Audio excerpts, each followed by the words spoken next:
Marriage ஆகும்போது எனக்கு சீர் கொடுத்துருந்தப்ப எங்கள் அம்மா இந்த மண் சட்டி கூட வாங்கி கொடுத்துருந்தாங்க. மீன் குழம்பு கொண்டு கீரைலாம் செய்ய பருப்பு சட்டி ஒன்றுன்னு வாங்கி கொடுத்துருந்தாங்க. அந்த டைம்லலாம் இதில் போய் யார் செய்வான்னு நான் செய்யவே மாட்டேன். எனக்கு தெரிஞ்சு ஒரு 2 டைம்ஸ் தான் செஞ்சுருந்தேன். அதுக்கப்புறம் அது எங்கே போச்சுன்னே தெரியல.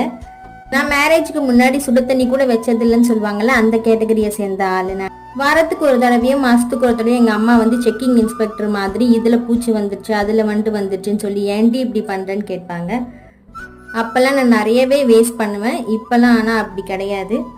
ரீசெண்ட் டைம்ஸில் எல்லாரும் மண் சட்டியில் குழம்பு வைக்கிறத பார்த்ததும் எனக்கு ரொம்ப ஆசையாக இருந்துச்சு. என் வீட்டுக்கார்கிட்ட சொல்லி மண் சட்டி வாங்கித்தாங்க, உங்களுக்கும் நான் மீன் குழம்பு செஞ்சு தரேன்னு அப்படி இப்படி சொல்லி பிட்டை போட்டு வாங்கிட்டேன்.